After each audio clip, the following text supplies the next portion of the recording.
پہ وہ کام کرنے والا ہے، آپ مجھے جانتے نہیں؟ یہ طریقہ اسلام کا نہیں ہے، اسلام کے ماننے والوں کا نہیں ہے۔ معراج کے واقعے سے ہمیں یہ سبق ملتا ہے کہ جب آپ سے کوئی پوچھے تو آپ اپنا تعارف کراؤ، اور جو بھی پوچھے وہ تمام چیزیں اسے بتلاؤ۔ اور اللہ تبارک و تعالیٰ نے قرآن کریم کے اندر بیان فرمایا اس چیز کو۔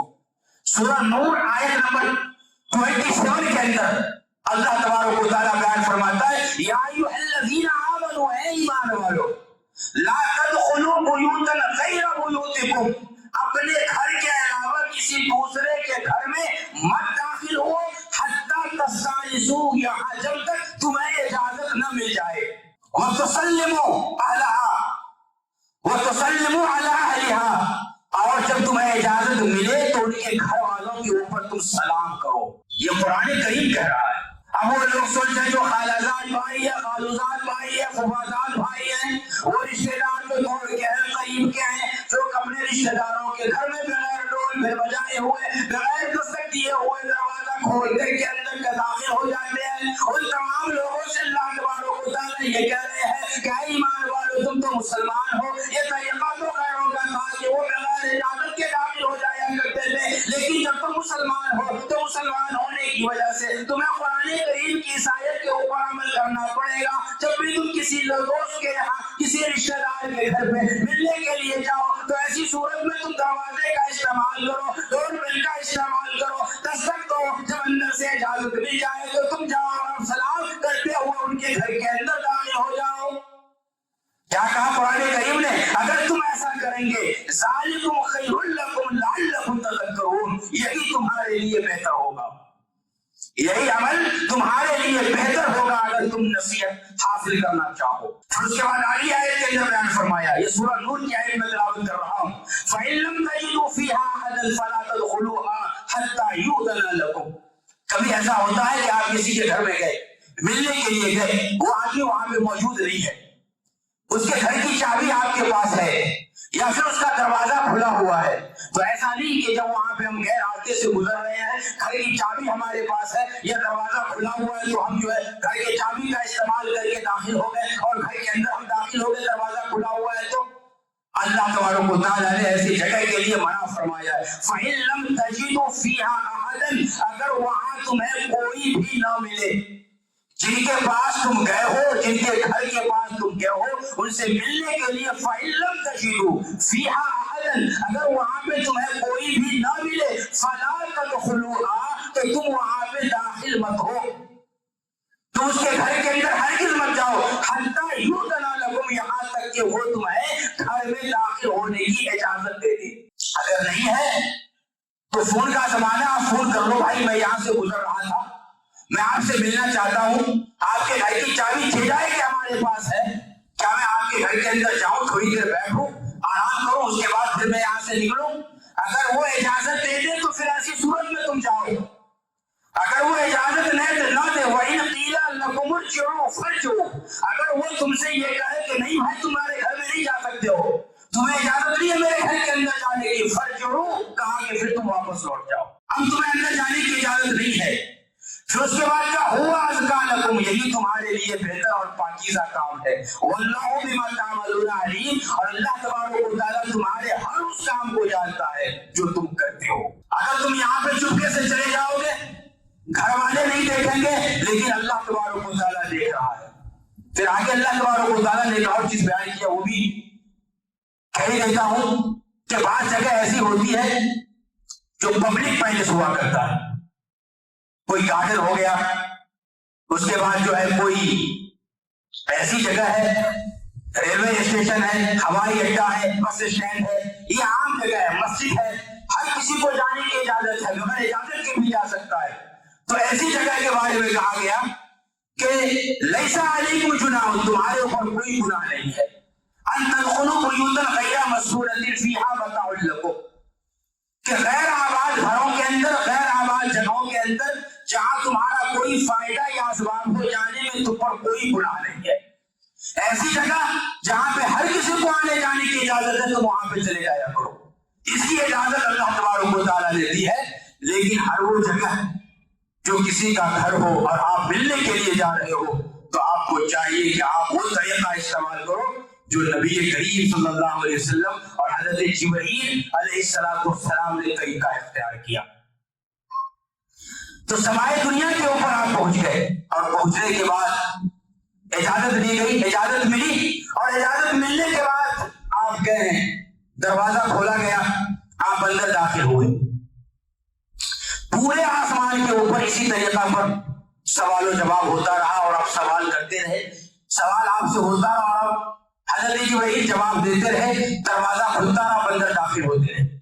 دیکھیے ہر آسمان کے اوپر کسی نہ کسی نبی سے ملاقات ہوئی ہے، اور ہر نبی سے جو ملاقات ہوئی ہے اس کے اندر کچھ نہ کچھ راز تھی، کچھ نہ کچھ نبی کریم صلی اللہ علیہ وسلم کو بتلانا تھا۔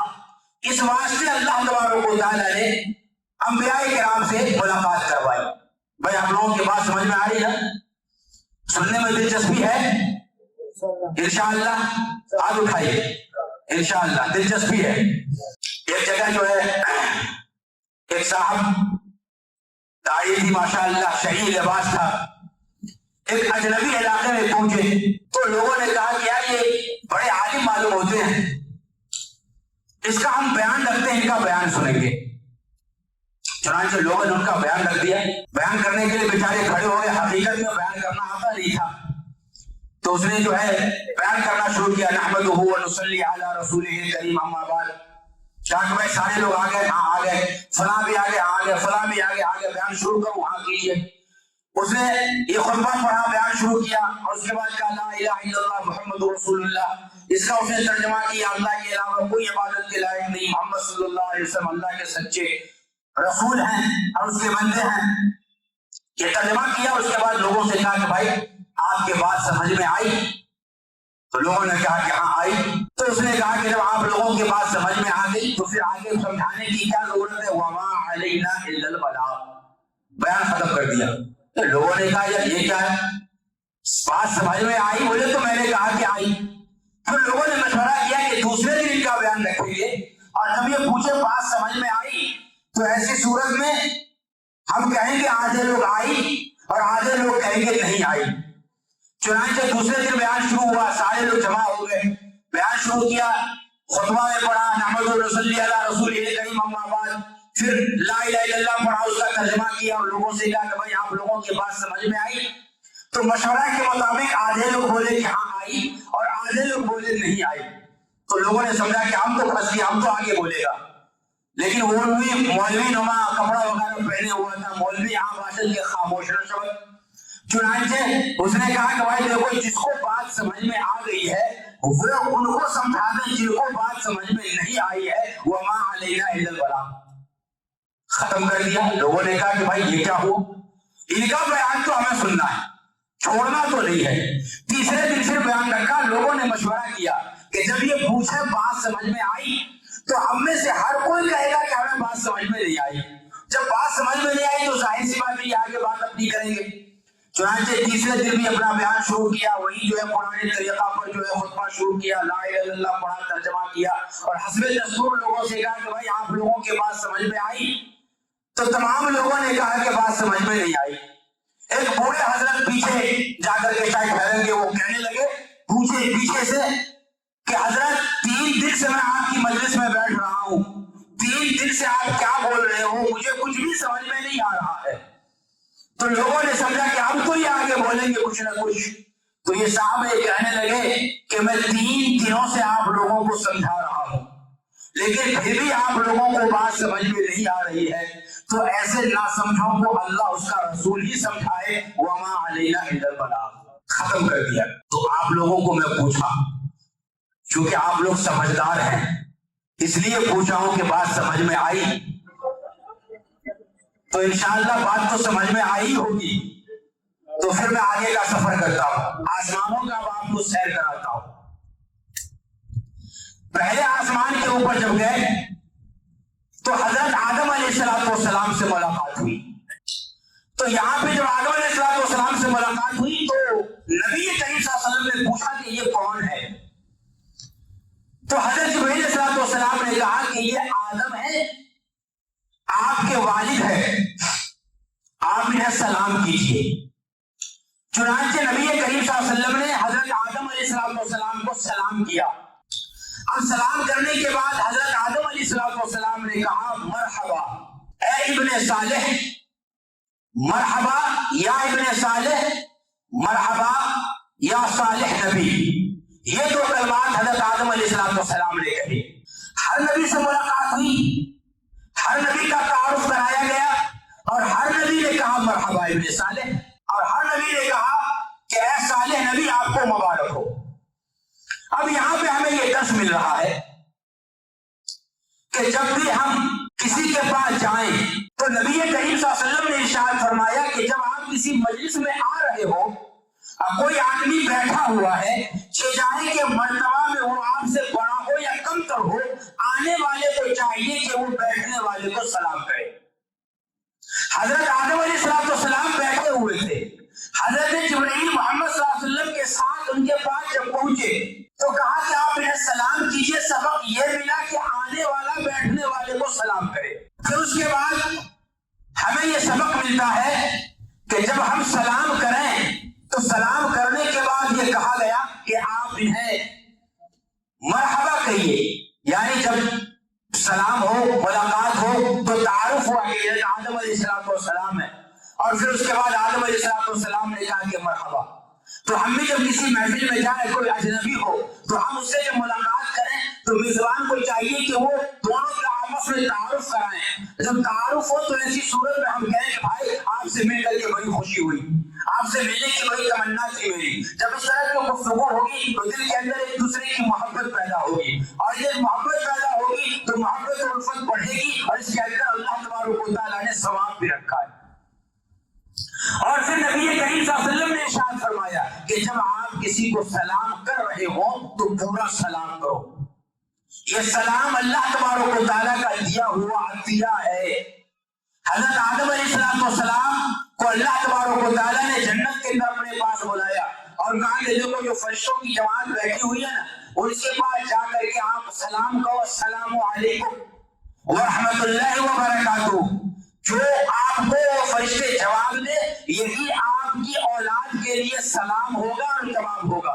چنانچہ حضرت آدم علیہ السلام فرشتوں کے پاس گئے اور کہا السلام علیکم ورحمۃ اللہ وبرکاتہ. تو فرشتوں نے کہا وعلیکم السلام ورحمۃ اللہ وبرکاتہ. تو یہ اللہ تبارک و تعالیٰ کی طرف سے عطیہ ہے جو اللہ نے حضرت آدم علیہ السلام کو دیا، اور وہی چیز اللہ تبارک و تعالیٰ نے نبی کریم صلی اللہ علیہ وسلم کو معراج کی رات میں سمائے دنیا کے اوپر دے رہے ہیں حضرت جبرائیل کے ذریعے سے، اور کہا جا رہا ہے کہ آپ جا کر کے انہیں سلام کیجئے، حضرت آدم کو سلام کیجئے. چنانچہ سلام کیا گیا اور آپ نے اس کا سلام کا جواب دیا. نبی کریم صلی اللہ علیہ وسلم نے ارشاد فرمایا، آقا صلی اللہ علیہ وسلم کی محفل لگی ہوئی ہے، صحابہ کرام کی جماعت بیٹھی ہوئی ہے. ایک صحابی نبی کریم صلی اللہ علیہ وسلم کے محفل کے اندر داخل ہوئے. میں نے کہا کہ آنے والا بیٹھنے والوں کو سلام کرے گا. نبی کریم صلی اللہ علیہ وسلم بیٹھے ہوئے ہیں، صحابی رسول آئے اور آنے کے بعد کہا السلام علیکم. نبی کریم صلی اللہ علیہ وسلم نے ان کے سلام کا جواب دیا وعلیکم السلام، اور ارشاد فرمایا تھوڑی دیر کے بعد دوسرے صحابی آنے کے بعد کہا السلام علیکم ورحمۃ اللہ. نبی کریم صلی اللہ علیہ وسلم نے اس صحابی کے سلام کا بھی جواب دیا اور فرمایا 20. تھوڑی دیر کے بعد تیسرے صحابی آئے اور آنے کے بعد کہا السلام علیکم ورحمۃ اللہ وبرکاتہ. نبی کریم صلی اللہ علیہ وسلم نے اس صحابی رسول کے بھی سلام کا جواب دیا اور فرمایا 30. مجلس ختم ہوئی. نبی کریم صلی اللہ علیہ وسلم سے صحابہ کرام نے پوچھ لیا کہ آقا صلی اللہ علیہ وسلم اس سے پہلے بھی ہم آپ کی خدمت میں آ کر کے سلام کرتے تھے، آپ سلام کا جواب دیتے تھے، لیکن آج آپ نے ایسا طریقہ اختیار کیا جو اس سے پہلے آپ نے نہیں کیا. ایک صحابی کے سلام کے جواب میں آپ نے کہا 10، دوسرے صحابی کے جواب میں آپ نے کہا 20، پھر تیسرے کو آپ نے کہا 30. یہ 10، 20 اور 30 کا مطلب کیا ہے؟ آقا صلی اللہ علیہ وسلم نے ارشاد فرمایا کہ جو بھی کوئی کہتا ہے السلام علیکم تو اللہ تبارک و تعالیٰ اس کو 10 نیکیاں عطا فرماتا ہے، اور اگر کوئی کہتا ہے السلام علیکم ورحمۃ اللہ تو اللہ 20 نیکیاں عطا فرماتا ہے، اور اگر کہتا ہے السلام علیکم ورحمۃ اللہ وبرکاتہ تو اللہ تبارک و تعالیٰ پھر اسے 30 نیکیاں عطا فرماتا ہے. یہ ہے میرے دوستو سلام کرنے کا. اگر ہم نے مکمل سلام